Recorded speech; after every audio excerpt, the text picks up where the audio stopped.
Hello, ladies and gentlemen. Welcome back to my channel. My name is Enock Suter. If you are new here, welcome to the channel. I do make video tutorials on spatial analysis and GIS. So today, I'm going to share with you a tutorial on how you can change it. You can convert your KMZ file to a Shapefile. So directly, I'm in my Google Earth. If you are new to Google Earth, you can refer to my first tutorial on beginner tutorial on how you can learn a Google Earth Pro. So you can create a folder, name a project, maybe say this is a river.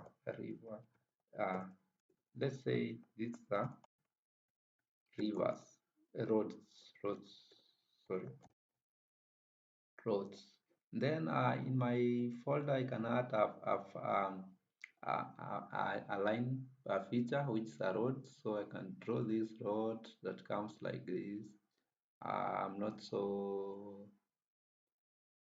close the road, so it might not be so accurate, so I can just say this is road A. Then I save this. Once I've created my folder, I can just save this to my folder somewhere. Let's say um, to desktop. I have a folder I've created. Let's say this. We call this road A. After that, you go to your QGIS. You open your QGIS directory quickly, and then you should be able to open the the root folder, uh, the root shapefile KMZ. You go to layers, then you say add vector layer, then you navigate to I navigate to my directory where I have created this, and then I open this root here, open, and then I say add, select all, add layers, then I close this window. Once you can see I've got my KMC file here at QGIS. After that, you go to where the layer is, you right click and then you say export, save it as, then you navigate to that directory where you would want to save this data kit, and then you call this road shape file. Here you should be able to create a folder so that it can make it easier. I can say road shape file. Then uh, this is where I will be able to save my shapefile, the roads.shp.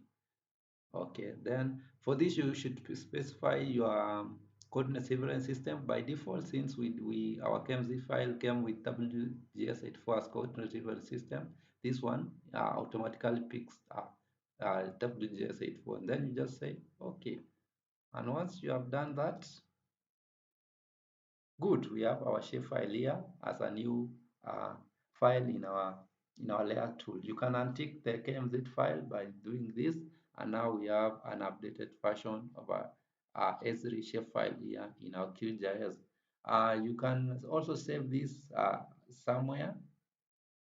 You can now navigate to your directory where you had saved this. For our case, we had used data kit, and you can see we have a folder called road shapefile which we created, and now in it we have the shapefile for the road. This you can be able to share with other you can be able to share this to other softwares, e.g. Global Mapper. We have ArcGIS, and because shapefile is really interoperable in the field of GIS. You can do that by for every GIS data, e.g., maybe a polygon, a point, and using the same format by navigating that to QGIS. Thank you and welcome to again. Thank you.